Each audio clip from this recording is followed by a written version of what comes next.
Well, my name is Nathan Albert. I'm the Associate Chaplain in the Spiritual Life Center, and I'm now the Chair of the Staff Advisory Committee. And introduce yourself to me. I am Adam Wesley Dean. I am faculty chair. I teach 19th century U.S. history here at the university, and I've been here since 2011. Wow. So Adam, how are faculty doing with the shift from moving to regular classes to online and now planning for our fall, which will be a bit of a hybrid? How are you all doing? Well, this is a new situation for a lot of us. It's the first global pandemic since 1918, the Spanish flu. And so very few of us alive in the world today have experienced something like this. But I think the faculty had an opportunity in the spring where we had to transition our courses very quickly to online to really develop effective methods of that. But I would say that our goal is to create a really fantastic hybrid in-person / online experience for the students when they come back to campus. Yeah. I think the staff are very excited to get back to seeing students on campus. I mean, you know this, we're here on campus right now. It feels very different, and it felt different all spring. So I think there is this, let's get back to everyone being on campus. And we know that's going to look different, right? Absolutely. Yeah. So in terms of classes, if you were taking a Monday, Wednesday, Friday class, unless the course is fully online, which about 20% of them will be, you will be seeing your professor either on one of those days per week or the other two. And then you'll be doing online coursework, either meeting as a group on Google or doing an online assignment the other day.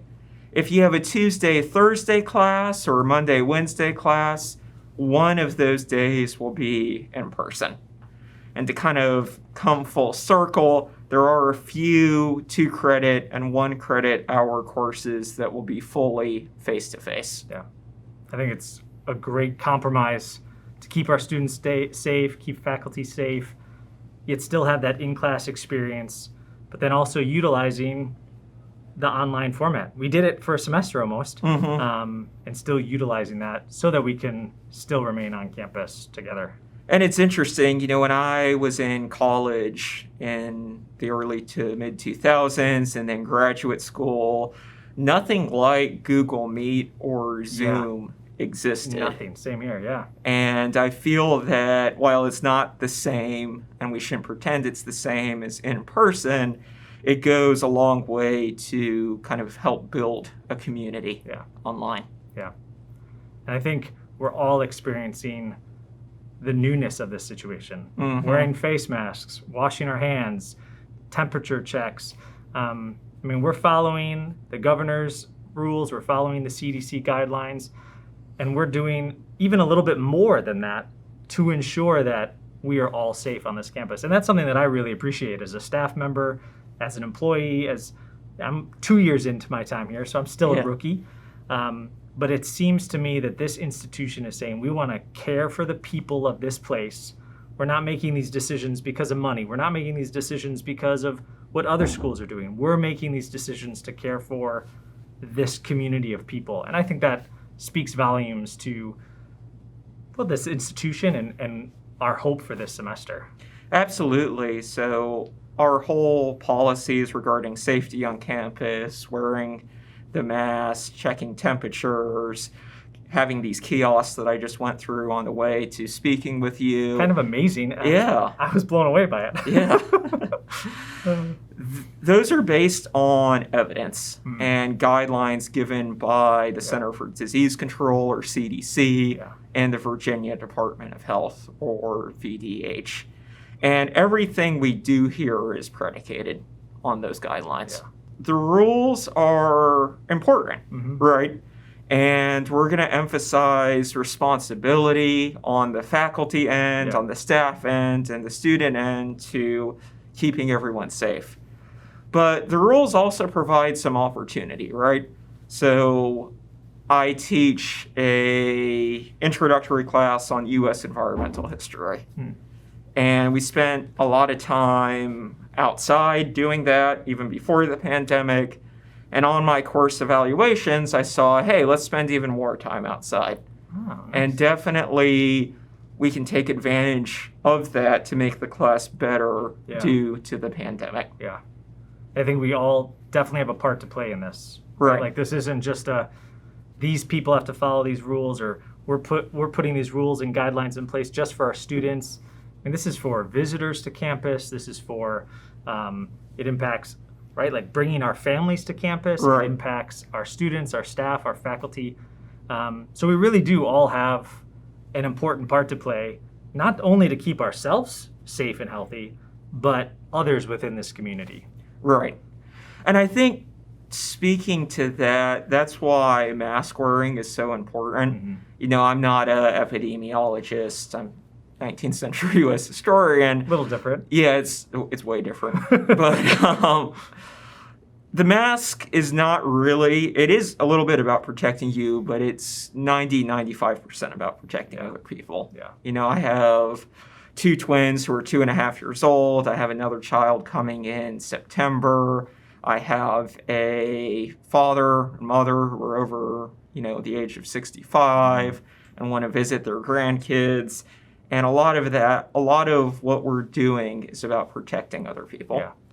Yeah. And we have people on campus that their health needs, like, we wear our masks for them, right? Like, we might be young and healthy, but there are others that have compromised immune systems. And so this is a way that we, as a kind of the hornet hive, take care of the entire hive, right? Like, it's interesting that I watched one documentary on bees, but the way a hive works, it's a whole organism. And so when one part of the hive is sick, it affects the whole community. And so I feel like very similar, like, we are doing what we can to make sure the entire hive is healthy and there's not any issues within this whole community. Yeah.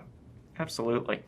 Tell me more about spiritual life and how you all are responding to this crisis and the pandemic. Yeah, so we realize within the Spiritual Life Center that this situation, we are dealing with stress, anxiety, even grief in ways that many of us have never endured in our whole lives. Right? This is a historic season in our world.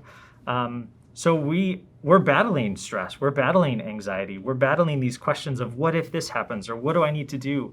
So it's a lot emotionally, spiritually. It affects us physically. And so we've been really saying, you know, take care of yourself, breathe, right? Like, with a mask on, and when you're around people. But take care of yourself. Go for a walk outside. Get away from your screens. Disconnect from the news that can be so overwhelming. Absolutely. Practice things like meditation or silence. And that's just, I think, even more important in this time when we realize that, our students are stressed. Our students are overwhelmed. Our students feel like this isn't fair, right? This is their education. And so, it's not fair. It's not fair for any of us. But how can we do what we can to make our students feel like they're part of a community that cares for them? And I'm really thankful that for some of the things we're doing, because I think it does allow our students to see that. Well, just as faculty, you know, I'm trying to communicate to faculty, and a lot of faculty are communicating back to me the need to show empathy and flexibility towards our students. Yeah. You know, it sucks that a lot of our incoming first-year students did not have their senior high school graduation. Yeah. Missed a varsity sports season, missed a culminating theater production, missed a culminating orchestra. Yep. And you have to acknowledge you're not going to get that back. Yeah. Unfortunately. Yeah. But we're all in this together, and we're going to try to do our best to be empathetic, flexible, and understanding of our students' needs. And I think students need to hear that, especially from faculty when there's assignments and papers to write and exams, that from my understanding of talking to faculty, they're willing to work with our students to say, yes, take an extension, or we'll get through this together. We have these things in place, so you don't have to be stressed for schoolwork and a pandemic and working online and virtually and in person and having to wear masks. I mean, that's a lot. And I think faculty are, I hope that message gets across to our students. Like, we will make sure, we will work with you to make sure you're okay. Yeah. Yeah.